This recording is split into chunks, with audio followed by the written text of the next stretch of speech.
Hello, my name is Ryan Moran. I am the head men's lacrosse coach at UMBC, and I'm going to be going through a drill we call Crimson Drill today for coaching through cancellation.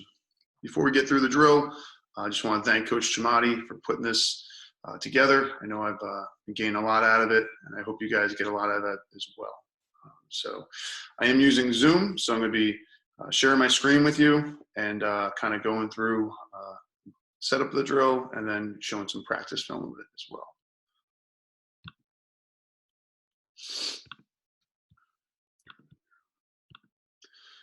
All right, Crimson Drill, getting into it. All right, for practice planning, again, this is an energy drill for us. And however you set up your practice, we like to mostly do individual development on the front end. Then we'd like to get that energy up and then kind of sustain that energy into maybe some more full field or half field segments, whether it be offense or defense. This drill gives a lot of back and forth, a lot of high pace. It's a continuous back and forth 4v4 drill. And from the midfield perspective, you're going to be getting an offensive rep, a defensive rep, and then you go back to the end of the line that you started in.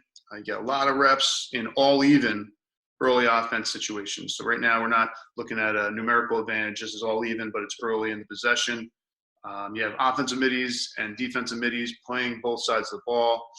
And it's a really good drill for just matchup recognition, especially for our attack and for our close defenders, knowing who has the ball, how much of a threat is that person, and what's our best offensive and defensive philosophy in a short period of time to take. How the drill is set up, you're going to want to see first pull those goals up to the restraining line. You're going to have midfielders. Really one of the tricky parts of starting the drill, as you'll see right now, is just the first rep. Right here we have the gold goalie throwing. Those lines in the alleys are all midfielders.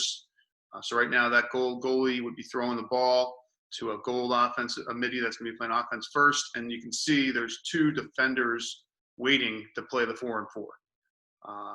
After that rep goes, those first two initial defenders will go to the end of their line. And hopefully just through some illustrations here, we can show that. You're going to want to make sure as well that you have lots of balls in the cages, because when you see the drill on film, you can see goalies are going to need them to get that next rep going. So if there's a shot, whatever it may be, goes wide, save, goal. The guys that just played defense are going to go back to end their line. The guys that just played offense are going to get back, play defense now, get ready for a defensive rep, and then the goalie is going to be getting that ball out to the next set to come down and attack.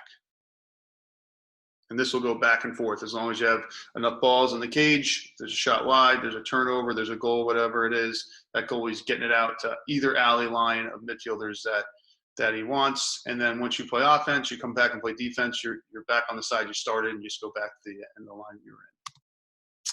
Some keys to this drill. Like we said, it's a very big communication drill, communicating in the gray. From the offense perspective, that ball side attackman has to recognize who has the ball and make a call accordingly. So it's going to be mixed in with maybe some short stick D middies that you might want to call for the ball from them, or might be an offensive midi getting to strength, and you might want to clear some space for that guy as well. That call has to come from that ball side attackman, just like it would in a game. So it's a lot of good game reps. And then once we cross that midfield line, we really try and instill a 3-second rule, not having the ball on your stick for that long. And there's a lot of reading and reacting and playing in the gray and trying to reinforce some IQ within our guys. Defensively, again, ball side communication and recognizing that matchup. Is this guy a threat or is this guy not a threat? And that will probably dictate how we play the ball, playing it a little bit more square or shading and giving someone a side. And then from a ball side defender, adjacent defender, like that's going to dictate what you can do with your attacking as well. So there's a lot of reading, reacting based on matchups in a short period of time, and a lot of communication that's put into it. And from the midfielders, you got to flip that switch. You get your offensive rep, and then you got to think about getting in the hole, just like you would if we were playing 6-on-6 in a real game. You missed a shot, something happened. We got to get back, and we got to start thinking about playing some transition defense. So it's helpful in that regard as well. But with the condensed field, you're not really making them run a ton, so they can get more reps and definitely get some functional reps instead of making them run 50-yard sprints in the hole. We're going to go through some practice film with this.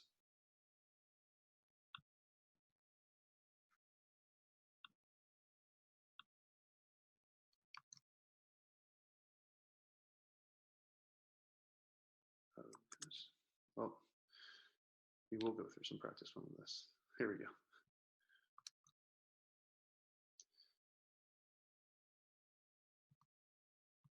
You guys can see the start of the drill. Goalie's going to throw a pass out right here. These two guys just played offense. Now they're getting back and playing defense. So you're picking up the ball. Again, the attackman made a call. He's going to be clearing through, giving some space.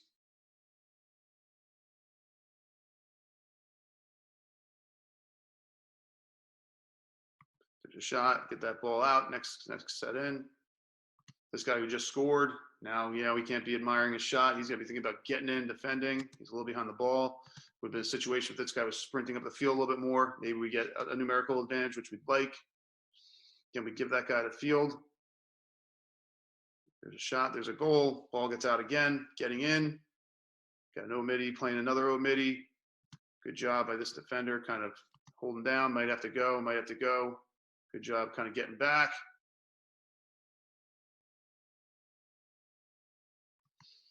A little late here getting the hands. Good job following that slide. Next rep goes, sprinting in. This time you can see the attackman calls for it. We're going to work some sort of pick here, trying to get to the middle of the field, or maybe getting under. I don't know. We'll see what happens.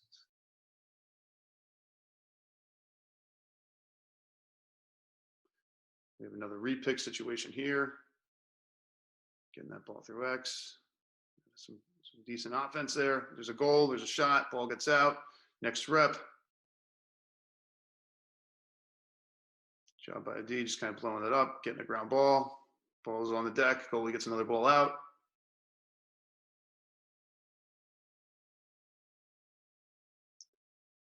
This is a period in time where not good offense, not sharing the ball, not a high quality look, not getting the ball through X. So some teachable moments there, some communication with the pass and the pick. Doesn't look too pretty. Sometimes this is what you'll get in January lacrosse. But the drill goes on, the reps are going, and we're keeping score during this as well. Whoever scores the most. Sometimes we do goals. Sometimes we do in terms of ground balls combined with goals. However you want to communicate it, however you want to score it, and then a team's going to run for it no matter what happens. There's always a winner. There's always a loser. So I think that was the last clip.